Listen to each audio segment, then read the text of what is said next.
Salut tout le monde, je sais que vous êtes en train de vous poser une question, qu'est-ce qu'il y a dans ce sac? Ou alors vous vous posez pas la question parce que c'est déjà dans le titre.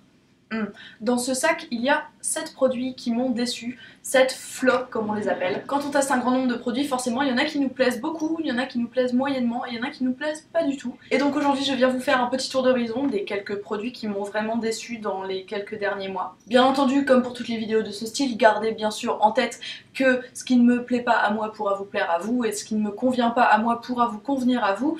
Et si c'est le cas, que vous avez testé un des produits que je vais mentionner et que vous l'avez aimé, adoré ou je ne sais quoi, n'hésitez pas à le partager dans les commentaires. Passons maintenant au vif du sujet, je pioche au pif dans ce sac et je tombe sur ce vernis. C'est un vernis de chez Essie qui est d'une couleur que je trouve top. Top, top. C'est une couleur que j'ai cherchée pendant longtemps puisque je l'avais dans une autre marque qui était Debbie je crois et qui m'avait ravi les yeux mais détruit les ongles, enfin détruit dans le sens où ils étaient devenus complètement jaunes et il n'y avait plus rien à faire qu'à attendre qu'ils repoussent. Donc j'avais cherché une alternative dans la même couleur, j'avais trouvé celui-ci, je m'étais dit youpi, c'est un Essie, il est forcément bien, etc. Et en fait je suis extrêmement déçue par ce vernis. Alors c'est pas valable pour tous les vernis Essie, j'ai plein de vernis Essie que j'adore, mais celui-ci en particulier a une couvrance qui n'est pas du tout satisfaisante, c'est-à-dire que même en mettant 3 couches, on se retrouve pas avec un résultat opaque. Et autant certains vernis peuvent être très jolis quand ils ne sont pas opaques, autant si vous partez sur un verre aussi flash que celui-ci, a priori vous avez quand même envie qu'il soit opaque. Donc gros fail pour ce truc. Ensuite je tombe sur, ce mascara. Bon Dieu, ce mascara. Je sais pas ce qui m'a pris quand j'ai acheté ce mascara quoi.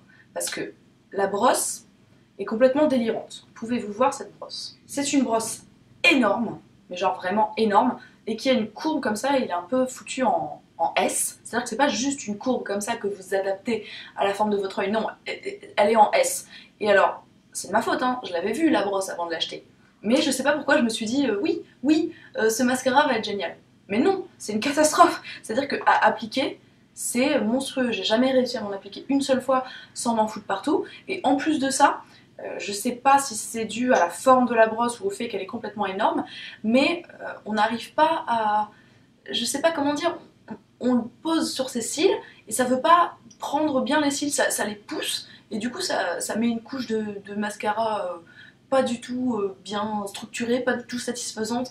Bref, c'est un énorme fail pour moi. Sans compter qu'en plus le packaging est super moche, donc vraiment, ce mascara-là, je dirais qu'il a vraiment rien pour lui. Non, j'abuse, il a quand même quelque chose pour lui, c'est que le noir est vraiment ultra noir. Donc ça c'est bien, si j'arrivais à le mettre sur mes cils, ça serait parfait. Ah, cette bouteille. Cette bouteille de solution kératolytique de la marque Liarec Prescription. Je l'ai acheté parce que j'en ai entendu des louanges sur la chaîne de Marielle, le blog de Neroli, à qui je fais généralement assez confiance sur les questions de peau, et elle disait que ça l'avait vraiment aidé à se débarrasser de tous ces micro-kystes. Là récemment j'en avais plus que d'habitude et du coup je me suis dit bon bah je vais tester ce truc que j'avais dans un coin de ma tête depuis qu'elle en avait parlé, ça devait faire des mois et des mois, et donc je me suis acheté ce truc là qui est quand même assez cher, et c'est quelque chose qui est vraiment costaud et qui va je ne sais pas, exfolier la peau chimiquement et se débarrasser des micro-kystes. En tout cas, c'est comme ça que c'est présenté. Et pour moi, ça n'a pas du tout été satisfaisant. Donc, premièrement, ça a été trop agressif pour ma peau, ce à quoi je m'attendais un petit peu, parce qu'en général, les produits comme ça sont assez costauds. J'aurais pu, disons, le supporter si ça avait vraiment eu un effet sur mes micro-kystes, mais en l'occurrence, moi, le seul effet que ça a eu, c'est de me dessécher la peau, de la rendre plus rouge, plus sensible, plus irritable, tout en ne me débarrassant pas du tout de mes micro-kystes. Donc voilà, je jette mon avis comme ça, à la cantonade on va dire. C'est un avis négatif, le mien, sur moi ça ne marche pas. Ensuite, je vais passer à 2 produits de la marque Une, et en fait ça me fait limite un peu de peine de parler de ces produits parce que tout simplement j'ai été contactée par la marque Une qui a eu la gentillesse de m'envoyer tout un assortiment de produits à tester, et donc parmi ces produits, il y en a eu que j'ai beaucoup aimé, il y en a eu que j'ai bien aimé, et il y en a eu que j'ai pas aimé. Donc même s'il y a quelque chose en moi qui fait que j'aime pas cracher sur les cadeaux, j'ai envie d'être complètement transparente avec vous, puisque je vous ai parlé de certains produits que j'aime bien et que je sais que je vais en mentionner d'autres bientôt. Je vais aussi vous parler des produits que j'aime pas et vous dire pourquoi je les aime pas. Pour être entièrement honnête, ces 2 flops ne sont pas selon moi le même type de flop, c'est-à-dire qu'il y en a un dont j'estime vraiment que c'est complètement raté et l'autre dont je peux seulement dire que ça ne me convient pas. Celui qui ne me convient pas, c'est cette bébé crème. J'étais très impatiente de la tester parce que je suis toujours à la recherche de produits de maquillage bio certifiés qui me conviennent et j'ai du mal à en trouver, et particulièrement j'ai du mal à en trouver pour les produits de teint. Et celle-ci je l'avais swatchée en magasin et je trouvais qu'elle était prometteuse, donc je partais avec un bon a priori. Mais en fait après l'avoir testée assez longtemps et dans des moments différents de ma peau, je dois dire elle ne convient tout simplement pas à ma peau. C'est-à-dire que sur le moment elle est assez crémeuse et après elle a un fini qui est légèrement poudré en fait. Et c'est des finis qui moi en général ne me plaisent pas trop, pas parce que je trouve pas ça joli mais parce que ça fait très facilement ressortir les zones de sécheresse. Et il y a quelques temps, quand j'avais une peau qui était encore normale, je trouvais que c'était déjà un petit peu limite au niveau du fini. Je préfère les trucs plus crémeux, donc c'était pas une énorme réussite. Et puis après j'ai commencé à avoir un peu plus de problèmes de peau que j'ai toujours en ce moment, sur zone un petit peu asséchée. Dès que vous avez des petites peaux qui ressortent, etc., ça c'est une catastrophe dessus. Enfin moi non, c'est pas du tout possible quoi. Si en revanche vous avez la peau un petit peu plus grasse ou que vous aimez les finis poudrés, il se pourrait que cette bébé crème vous convienne, mais pour moi ça a été un échec. Et alors ce truc là c'est différent, je ne vous dirai pas que ça ne me convient pas, à mon avis ça ne peut convenir à personne parce que tout simplement je considère qu'ils ont raté leur truc. C'est une éponge à fond de teint dans le style Beauty Blender et choses comme ça. On les met sous l'eau, on les imbibe d'eau et après elles deviennent vraiment malléables et elles permettent d'appliquer le fond de teint de façon très diffuse. C'est une application que j'adore. Personnellement j'utilise celle de Real Techniques qui est parfaite. Mais alors ce truc là pour moi c'est une catastrophe, c'est-à-dire que quand on la passe sous l'eau, elle n'absorbe tout simplement pas l'eau. On peut la laisser 15 minutes comme ça sous l'eau à essayer avec de l'eau chaude, avec de l'eau froide et tout. Elle ne s'imbibe pas d'eau, donc quand elle est mouillée, c'est presque comme si elle était sèche en fait, et elle est pas du tout malléable quoi. Donc quand j'ai vu ça, je me suis dit ouh là là, ça va pas du tout marcher. Puis après je me suis dit bon, si ça se trouve c'est un parti pris, elle est moins malléable, mais on peut quand même appliquer ces produits de teint avec. Et j'ai essayé et c'est monstrueux quoi. Ça frotte, ça, enfin limite si vous avez la peau sensible comme la mienne, etc. C'est limite genre désagréable quoi. Et puis ça ne fond pas du tout la matière. C'est une catastrophe. À tel point qu'au début j'ai cru que c'était peut-être juste la mienne qui avait un défaut et en fait j'ai eu un échange avec l'une d'entre vous qui m'a dit qu'elle l'avait aussi et que c'était une catastrophe. Et en fait c'est le même problème, c'est-à-dire que ce truc a juste été mal conçu quoi. Ensuite je sors de mon sac un crayon qui est le Growlicious de chez Revlon, qui est un crayon noir en fait. Pour le coup ça fait vraiment longtemps que je l'ai. Et là je l'ai ressorti en me disant c'est pas possible, je vais m'en débarrasser, je vais le jeter quoi, parce que ça sert à rien de le garder, je l'utilise jamais. Pourquoi? Alors en fait j'ai été séduite par ce truc quand j'ai testé sur ma main parce que je me suis dit waouh qu'est-ce que ça glisse bien et tout, un peu comme les crayons Urban Decay, vous voyez le genre un peu gel quoi. Et en fait la différence avec les crayons par exemple Urban Decay ou les bourgeois ou ceux qui sont dans ce style là qui glissent super bien, c'est que celui-ci il ne se fixe pas quoi.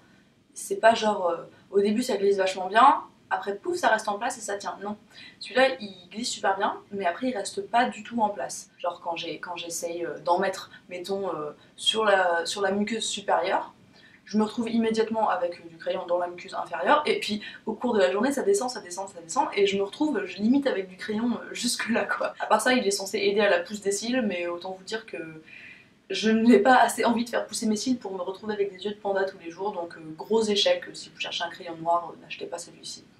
Et enfin, mon dernier flop va être assez controversé, même peut-être très controversé, donc je vous signale bien que ce n'est que mon avis et que on a tous des besoins différents, si on peut utiliser le mot besoin pour du maquillage.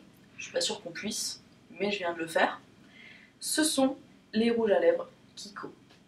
Alors je sais c'est dur hein, parce que il y a plein de gens qui adorent les rouges à lèvres Kiko et c'est d'ailleurs pour ça que je me suis décidée à en acheter au départ. Donc j'en ai essayé plusieurs en fait et à chaque fois j'ai eu la même impression.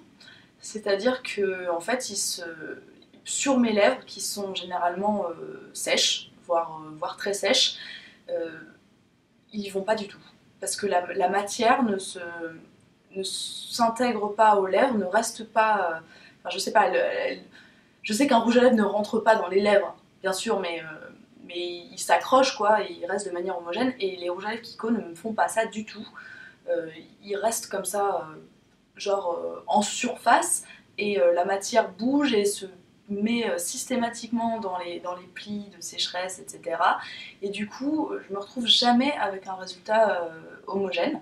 Donc j'utilise pas les rouges à lèvres Kiko qui sont les plus hydratants, parce que j'utilise aucun rouge à lèvres comme ça en fait. Donc ceux-là je pourrais pas vous dire, mais en tout cas les satinés et les mats, pour moi ça a été des échecs à chaque fois. Et particulièrement celui-ci qui est un nude un peu rose clair en fait. Toutes les couleurs claires sont en général un peu plus compliquées à porter quand on a les lèvres sèches. Mais voilà, celui-ci de chez Kiko, c'est...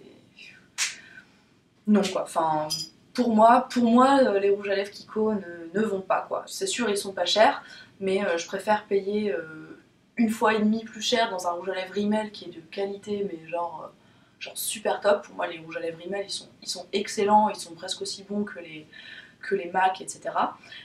Plutôt que de me retrouver avec un truc comme ça que je finis par absolument jamais mettre. Et puis une note, mais alors ça même les gens qui aiment les rouges à lèvres Kiko en général font cette critique, c'est le packaging qui est vraiment mais genre insupportable quoi. Non seulement il est moche, alors là je l'ai en argenté, ça passe mieux que ceux qui sont dorés mais quand même, et puis il faut le pousser à l'intérieur et puis tirer, et puis on se retrouve avec un truc, enfin ils sont énormes et tout, enfin j'aime pas du tout. Voilà, c'était mon petit blabla sur les rouges à lèvres Kiko. Voilà, cette vidéo est terminée, j'espère qu'elle vous a plu. Sur ce, je vous souhaite une très bonne journée, une très bonne soirée, et je vous dis à très bientôt. Ah oui, petite question, si vous êtes resté jusqu'à la fin, qu'est-ce que vous pensez de mon collier? Ça fait longtemps que je l'ai, mais je sais pas si je l'adore ou si je le déteste. Vous voyez ce principe de pensée? Moi, des fois, il y a des trucs qui me font ça, genre, c'est pas que je l'aime moyen et tout, non. Soit je l'adore, soit je le déteste, mais je sais pas. J'ai essayé de le remettre. Vous en pensez quoi?